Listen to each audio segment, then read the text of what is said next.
Welcome to my first look at the cards from Murders at Karlov Manor, the set that is coming up in February. And I'm not going to be looking at all the cards today, obviously. I'm going to be looking at them in the order that they were released as spoilers. And I couldn't even cover all of them because there are actually a lot of cards that are out right now. So I figured I'd choose a few of them that are notable and that I really think are interesting. And the first one on that list is going to be Aurelia, the Law Above, which is a 5-mana flyer, 4/4 flying vigilance haste. Pretty stacked keywords, really good stats. All these 5-mana 4/4 haste flyers I think are usually good in terms of like their effect on the game. And this one has really incredible abilities as well. Whenever a player attacks with 3 or more creatures, you draw a card. Of course, this counts itself, so you only need 2 other creatures to attack as well to get the draw a card, which is pretty good. And then whenever a player attacks with 5 or more creatures, whenever a player. Wait a minute. I did not even realize that. I just read that.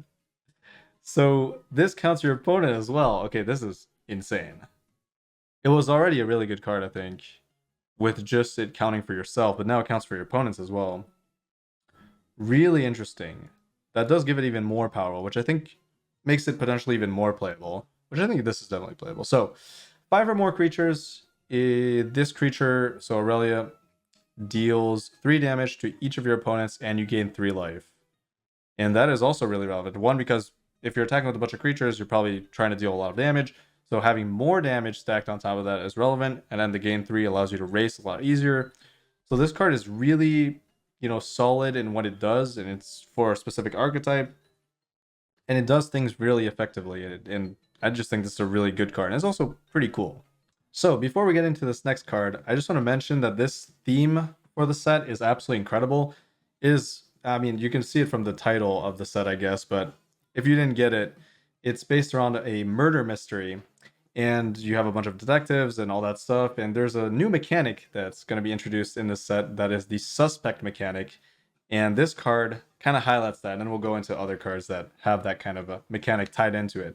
But that mechanic is really awesome, so let's jump into Agris Costs, the Spirit of Justice. A 4-mana 2/4 double strike vigilance legendary creature. And whenever this creature enters the battlefield or attacks, you choose up to 1 target creature. If it's suspected, you exile it. Otherwise, it becomes a suspect. So suspect is a keyword that gives the creature menace and can't block, and also activates additional effects. Here in this case, the Spirit of Justice will exile a suspect when it attacks or enters the battlefield if something's already a suspect.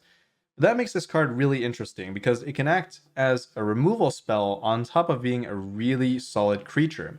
So it's a 2/4 double strike, which is really good, holds buffs really well. Also has vigilance, which means it will be able to block as well, which is really interesting. And obviously with the enter the battlefield effect, you can name a suspect, and then when it attacks, it can immediately exile it. So on your next turn, potentially, you'll be able to exile whatever, you made into a suspect.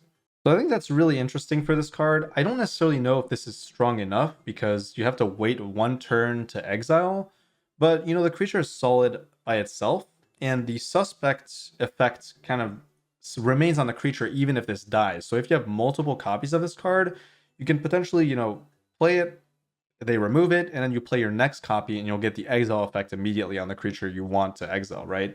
Now, the downside of suspect is that it does give the creature menace, which means that if you're on the back foot, you're going to be even more on the back foot because that creature will be a lot, will be able to access your health total a lot easier than without menace, obviously.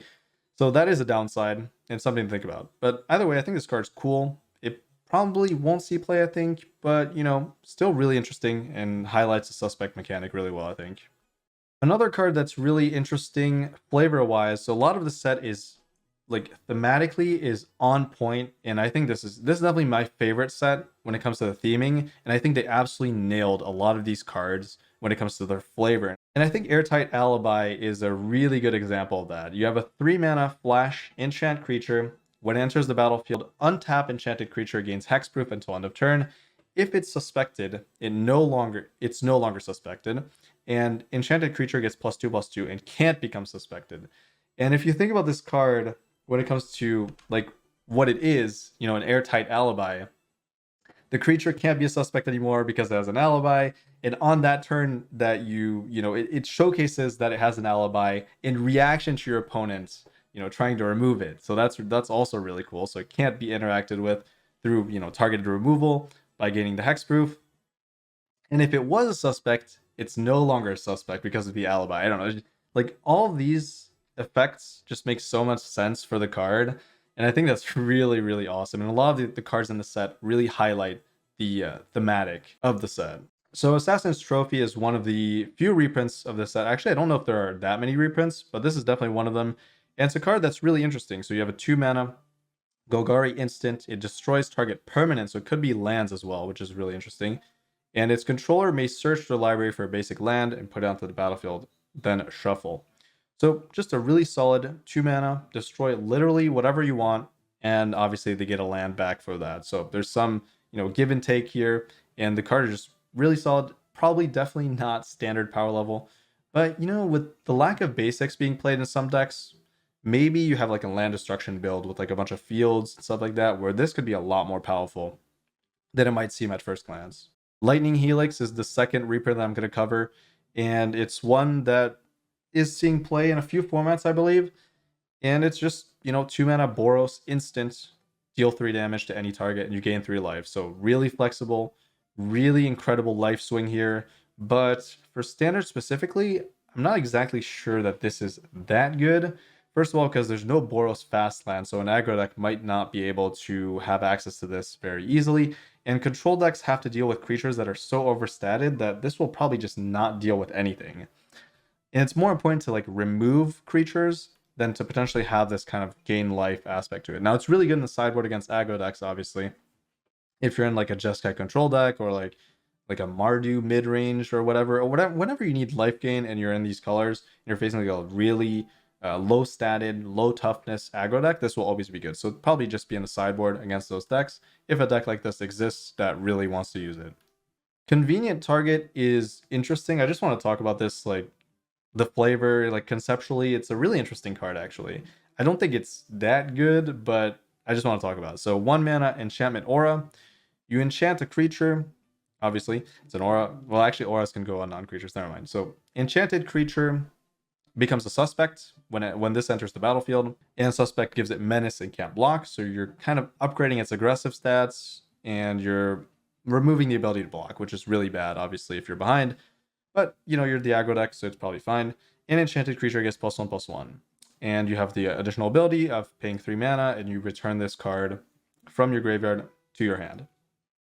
Now, what's interesting here is that you can also put this on your opponent's creatures to prevent them from blocking. And I think that adds a really good, an interesting layer of, strategy or flexibility to this card. And I think that gives it a lot more value in limited as well. But I just think this is really cool kind of to have that duality in like a buff spell, right? Where early game you're slapping on your creatures to make them bigger and keep up the aggression, and then in the mid game when you potentially top deck this card and you're like close to winning, you just disable one of your opponent's blockers and just go through. And that's just really cool. That's all I wanted to mention about this card. Okay, so we have a new enchantment type in this set, and it's going to be the case. So an alternative to sagas, etc. And the case is really interesting. So you have different chapters kind of, but they don't progress by themselves. You only gain access to the first chapter immediately. And for this card, Case of the Ransacked Lab, we have 3 mana where it comes down, instants and sorcery spells you cast cost 1 less to cast, so that's just a static. And then you have the 2 solve, which is the second step in this case. So the 2 solve, it checks at the beginning of your end step, and in this scenario, you have to cast 4 or more instants and sorcery spells this turn. And then on your end step, it checks for that. And if you did fulfill the requirement, you get to solve the case. And once the case is solved, you get access to the third block of text here. Whenever you cast an instant or sorcery spell, draw a card. So in this case, literally, you have a card that reduces the cost of your instant sorceries. And if your deck is full of them, you could try to cast 4 of them in one turn. And then you get to draw a card each time you cast them. So really interesting, really cool build around. I don't know if it's that strong because you can just obviously destroy this enchantment and then it's kind of doing nothing. But the payoff is absolutely ridiculous. The solve prerequisite is difficult. 4 instant sorceries is a lot in one turn, so that might be just too difficult of a hurdle to kind of justify playing it in the first place for 3 mana. So yeah, there is that, but really cool card, and I wanted to highlight the case enchantment. So next up, we have Commercial District, which is one of the many dual lands here for this new set of lands. We have a 2-color land that is also both basic land types, so mountain and forest. It taps for, well, one or the other. Comes in tapped, obviously. And then when it enters the battlefield, you surveil for 1, which is really cool. Also fits into the thematics of the set, which is, I mean, almost every card in the set is really cool because it just fits into the theme, you know, of the murder mystery. And I think surveil as a mechanic kind of ties into that, and that's really cool. So really nice line. So Crime Novelist is a card I just want to talk about because I think this card can do some incredibly broken things. It's a 3 mana 1/3, and whenever you sacrifice an artifact, you put a +1/+1 counter on the Crime Novelist and you add red. So this with treasures is very, very scary. Basically, I'm thinking immediately of cards like Big Score, or let's just generalize it, a card that costs 4 mana that, you know, you discard a card, you draw 2, and you make 2 treasures. We have a lot of those we've had a lot of those in the past, and we still have one, I think, in standard right now, for example. But yeah, you'd basically be able to cast that spell, make 2 treasures, and then if you sack those treasures, you can go back up to 4 mana. Essentially, that makes it free. You've just, you know, looted for free, which is kind of crazy. And I think that makes this card very dangerous because this also gains stats. So it's not only giving you a ton of mana from treasures, doubling your treasure mana essentially, but also this grows.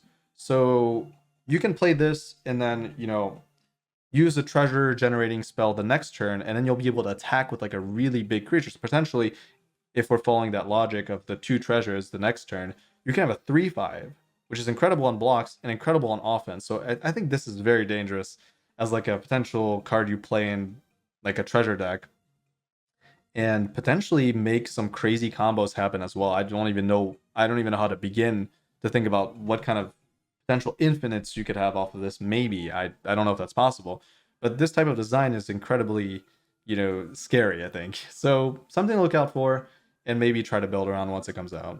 Long Goodbye is really cool. Let's talk about the thematics first. Actually, let's go into the card. So 2 mana, instant. The spell can't be countered.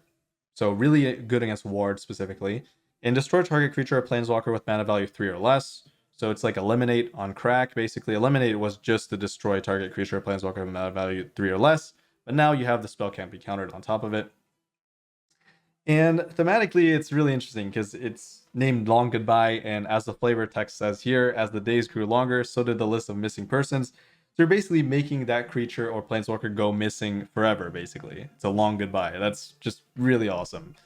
I don't know, all the flavor in this set is just super, super amazing to look at and to really dig into. So the last card I'm going to cover here, since I'm going to make a lot of videos about the new cards, obviously, but I don't have that much time for this one. So No Witnesses, which I think is an incredibly well-designed sweeper.